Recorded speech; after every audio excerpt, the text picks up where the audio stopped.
Hello, children. This lecture is in continuation of our topic, simple machines. We have discussed about lever, inclined plane, and pulley. So, two more simple machines are left that we are going to discuss in this.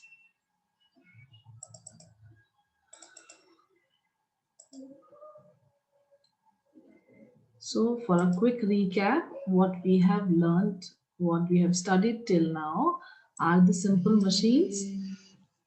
First of all, simple machines, there is lever, first class, second class, and third class lever we have already discussed. So in the first class lever, we have load, effort, and fulcrum in between. In the second class lever, load in between, and in the third class lever, effort in between. So this is what the arrangement of lever.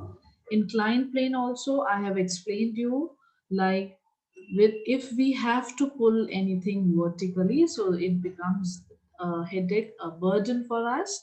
If we just increase the distance and try to pull it on the slope, so it becomes easy. So this is what is inclined plane.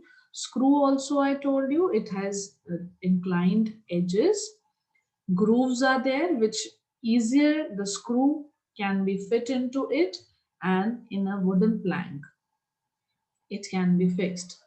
Inclined plane we have done. Now what is left is wheel and axle and pulley. So first of all we are going to discuss pulley. Long back, if we discuss King Hiram of Syracuse asked Archimedes as to single-handedly drag a large ship up the beach. Children, do you think this is possible? Absolutely not. It is not possible, but he was very intelligent and used his brain, his principle, that was Archimedes' principle. With the help of pulley, he dragged a large ship up the beach. So he was very intelligent, so he applied the principle of pulley to drag such a large ship up the beach. And for this only we have Archimedes' principle. A simple pulley consists of a grooved wheel with the rope passing through it. It is normally fixed to a support above the rod. So this is the arrangement of pulley given to you in the picture itself, that it is a grooved wheel, okay, and a rope you can see is passing over it. This is what we call the arrangement of pulley, and it is has a fixed support above the load. Now the load is at one end of the rope and the effort is applied at the other end of the rope. So this is what that load is pulling upward and effort is going downward. Such pulleys change the direction of the force. A downward effort is used to pull the load upwards. So here you can see in the arrangement also, load is going upward and you have to pull the effort. The effort, it should be downward. So this is the basic principle. This is the classic example which I told you in the during the classes also, that whenever you go in the olden times in the on the well, there is an arrangement of pulley where people used to pull water in the bucket with the help of this. They fill the bucket with water, and this was the arrangement given in the pulley, and they have to pull the rope downwards so the water can be lifted upwards in the upward direction. Now this you can see on the arrow that the person have to pull this rope towards itself, or you can say downward. Effort has to be placed downward so that the load will be lifted upward. So this is the arrangement of a pulley. It is very easier to pull the object downwards than to lift them upward. So this function will help you to easily pull the water or anything. It is used in the cranes also. During your flag hoisting, you might have noticed that there is a pulley and the rope, your principal or your director used to pull that rope downwards and the flag is started hoisting upwards. It is used to lift the brakes. cement by workers at the construction site. So it is also a very simple machines and no other complex things are used in this. So this is what we have discussed about pulley.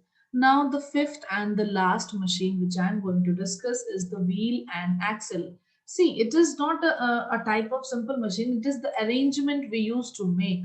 The potter uses the force of the turning wheel to give it shape. You can see here the wheel has to keep on rotating, okay, and the clay or mud, you can say, they used to give the shape to the pot and easily make so many things.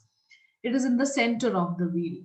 Most machines have wheels in them which turn other parts also. For example, sewing machine, you might have seen whenever your mother or either you have gone for some tailor or somewhere, you must have seen the simple machine, a wheel keep on rotating and the work is done. Egg beater children, screwdrivers, which I have shown you in the last picture. Here are some pictures. This normally your mother uses just to beat the curd or to beat the egg. So it can be used as an egg beater also, as a curd beater also. This is what I told you in case of well. Here I told you for the screwdrivers also work on this principle. This is wheel, this is axle. So it is the arrangement basically we have made as a simple machine. It is not actually a machine. So wheel and axle together forms a simple machine arrangement and makes our work easier. Wheel is there and axle is also attached to it. Many other examples are there. For example, you have noticed whenever you go to gyms, then also you see the dumbbells. Some machines like cars, trucks, and trains, they also run on the wheels. They are the wheels used in all machines, have a rod in the center known as the axle. So this axle works, and the axle is very important for the wheels to rotate. This picture is with what I told you. This is the train, okay, that wheels, the train runs on the track. This is the arrangement of the dumbbell, which I told you. You see normally whenever you go for a gym. So this is what is about the arrangement of wheel and axle. And this was our fourth simple machine which we have discussed, the wheel and axle. So we have discussed now all the simple machines, and I hope it has become simple as well for you also to understand, and you can go through it. If you find any query, please feel free to ask. This is what can help you to understand the topic better. Thank you so much.